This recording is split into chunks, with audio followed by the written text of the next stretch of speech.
வணக்கம் நட்புகளே. இன்னைக்கு ஒரு குட்டி கதை. அமெரிக்காவில் ஒரு தடவை ஒரு அம்மணி கார்ல நெடுஞ்சாலையில் பயணம் பண்ணிட்டு இருக்காங்க. அப்படி போயிட்டு இருக்கும் போது திடீர்னு அவங்க கார் டயர் பழுதாகி ஒரு ஓரமா காரை நிப்பாட்ட வேண்டிய சூழ்நிலை வந்துடுது. என்ன பண்றதுன்னு தெரியல. தனியா பயணிச்சிட்டு இருக்காங்க. ஸ்டெப்னியை மாற்ற முடியாது அவங்களால. அந்த நெடுஞ்சாலை ஓரமா நின்று யாராவது தனக்கு உதவி பண்ண மாட்டாங்களா அப்படின்னு சொல்லிட்டு காத்துட்டு இருக்காங்க. போற வர காரை கை காமிக்கிறாங்க. யாரும் நின்ன பாடல, யாரும் கவனிக்கல இவங்கள. நெடுஞ்சாலை இல்லையா, கார்லாம் சரசரன்னு போயிட்டு இருக்கு. அப்ப பார்த்து ஒரு மனிதர் அந்த வழியா வர்றாரு, நடந்து வந்துட்டு இருக்காரு. இந்த பொண்ணை பார்த்து ஐயோ தனியா கஷ்டப்படுறாங்களே அப்படின்னு சொல்லிட்டு என்னமோ பிரச்சனை இருக்கு அப்படின்னு சொல்லிட்டு பக்கத்துல போய் கேட்கிறாரு, உங்களுக்கு ஏதாவது உதவி வேணுமா, ஏன் இங்க நிக்கிறீங்க அப்படின்னு சொல்லிட்டு. தனியா அந்த மனிதனை பார்த்தோன்னே இந்த பொண்ணுக்கு பயம் வந்துடுது. கொஞ்சம் தயங்குறாங்க. அந்த தயக்கத்தை பார்த்த அந்த மனிதர், கவலைப்படாதீங்கம்மா, உங்களுக்கு உதவி பண்ண தான் வந்திருக்கேன், என்ன பிரச்சனை உங்க கார்ல அப்படின்னு கேட்கிறாரு. அந்த பொண்ணும் சொல்றாங்க, சரி ஸ்டெப்னி தானே மாத்தணும், கவலைப்படாதீங்க, எனக்கு ஸ்டெப்னி மாத்தி தெரியும், நான் மாத்தி தரேன், எதுக்கு குளிர்ல வெளியே நின்றுட்டு இருக்கீங்க, காருக்குள்ள போய் உட்காருங்க, கொஞ்ச நேரத்துல மாத்தி கொடுத்துட்றேன் அப்படின்னு சொல்லிட்டு கடகடான்னு வேலையை பார்க்க ஆரம்பிக்கிறாரு. கொஞ்ச நேரத்துல டயரை மாத்தி கொடுத்துடுறாரு. அப்படியே அவரோட சட்டை எல்லாம் அழுக்கா இருக்கு. பார்க்குற இந்த அம்மா ரொம்ப மனசு நெகிழ்ந்து போயிடுறாங்க. வெளியே வந்து ஐயோ ரொம்ப நன்றிங்க, உங்களுக்கு நான் எவ்வளோங்க பணம் கொடுக்கணும் அப்படின்னு கேட்குறாங்க. ஐயோ பணம்லாம் வேணாங்க, நான் மெக்கானிக்லாம் கிடையாது, நெடுஞ்சாலையில் கஷ்டப்பட்டு இருக்கீங்க, பரிதவிச்சிட்டு இருக்கீங்களேன்னு சொல்லிட்டு தான் உங்களுக்கு உதவி பண்ண வந்தேன், உங்களுக்கு உதவி பண்ண முடிஞ்சதில் அதுவே எனக்கு போதுங்க, நீங்கள் கிளம்புங்க அப்படின்னு சொல்கிறாரு. ஐயோ இல்லைங்க, தெய்வம் மாதிரி வந்து என்னை காப்பாற்றிருக்கீங்க, யார் உதவி பண்ணுவாங்கன்னு பரிதவிச்சுட்டு நின்றுருந்தேன், இவ்வளோ அருமையாக எனக்கு வந்துட்டு உதவி பண்ணியிருக்கீங்க, உங்களை நான் எப்படி இப்படி அனுப்ப முடியும், தயவு செய்து கேளுங்க, நான் உங்களுக்கு என்ன கொடுக்கணும் அப்படின்னு சொல்லிட்டு கேட்குறாங்க. உடனே அவர் சொன்னாராம், அதெல்லாம் நீங்கள் எனக்கு ஒன்றுமே கொடுக்க வேணாம், என் பேர் பிரெயின் ஆண்டர்சன், அடுத்த முறை உதவி தேவைப்படுற யாராவது ஒருத்தவங்களை நீங்க பாத்தீங்கன்னா எனக்கு கொடுக்கணும்னு ஆசைப்பட்ட பணத்தை அவங்களுக்கு கொடுத்து உதவி பண்ணுங்க, அப்படி உதவி பண்ணும்போது என்ன மனசுல நினைச்சுக்கோங்க, அது போதுங்க அப்படின்னு சொல்லிட்டு கிளம்பி போயிடுறாரு. இந்த பொண்ணும் வந்து ரொம்ப மனசு சந்தோஷத்தோட கார் எடுத்துட்டு கிளம்புறாங்க. கொஞ்சம் தூரம் பயணம் பண்ணதுக்கு அப்புறமா அவங்களுக்கு பசிக்க ஆரம்பிக்குது. பக்கத்துல ஒரு சிற்றுண்டி உணவகத்துல காரை நிப்பாட்டிட்டு உள்ள சாப்பிட போறாங்க.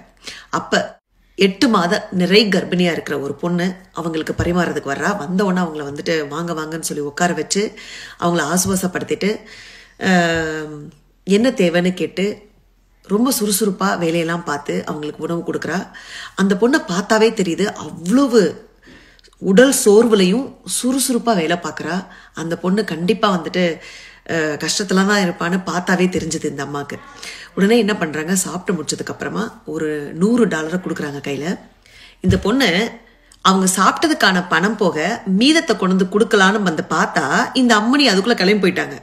அடக்கடவுளே, மீத பணத்தை வாங்காம கிளம்பி போயிட்டாங்களே அப்படின்னு சொல்லிட்டு கவலைப்பட்டுக்கிட்டே அந்த மேஜையை துடைக்க ஆரம்பிக்கிறாங்க. பார்த்தா அதுல இன்னும் $400 இருக்கு. அதுக்கு கீழே ஒரு துண்டு சீட்டும் எழுதி வச்சிருக்காங்க.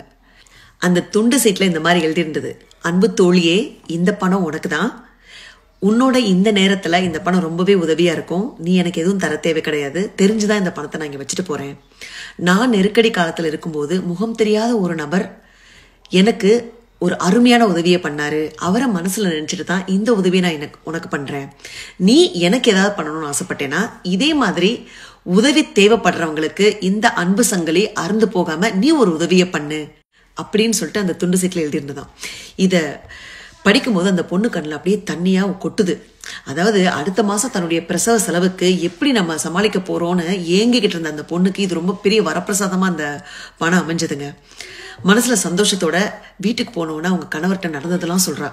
இனிமே நம்மளுக்கு கவலையே இல்லை, அடுத்த மாசம் செலவுக்கு நம்மளுக்கு கடவுளா பார்த்து கொடுத்துட்டாரு இந்த பணத்தை, வரக்கூடிய பிரசவ செலவை நினைச்சு நீங்க இனி வருத்தப்பட தேவையில்லை ஆண்டர்சன், நம்ம வாழ்க்கையில எல்லாமே நல்லாதான் போயிட்டு இருக்கு அப்படின்னு சொன்னால அந்த பொண்ணு.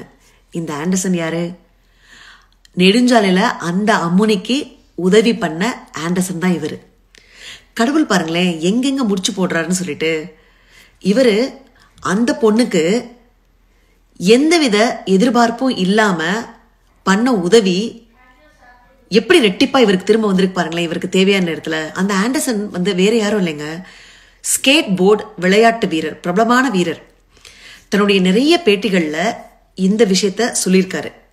ஏன் சொல்லியிருக்காருன்னா, இந்த இரக்கத்துடன் கூடிய இந்த அன்பு சங்கிலி இருக்குல்ல, அது எப்பயும் தொடர்ந்துகிட்டே இருக்கணும்.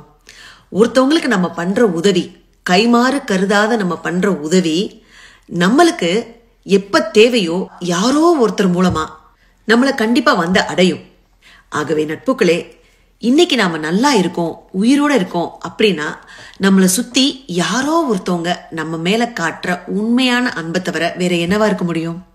வாழ்க்கை வாழ்வதற்கே இந்த இரக்கத்துடன் கூடிய அன்பு சங்கிலி அருந்து போகாமல் தேவைப்பட்டவருக்கு தேவையான நேரத்தில் முழு மனதுடன் இரு கரம் நீட்டி உதவி செய்து நல்லவர்களாய் அன்பு உள்ளம் கொண்டு அன்பான ஒரு வாழ்க்கையை வாழ்ந்துதான் பார்ப்போமே. நன்றி, வணக்கம்.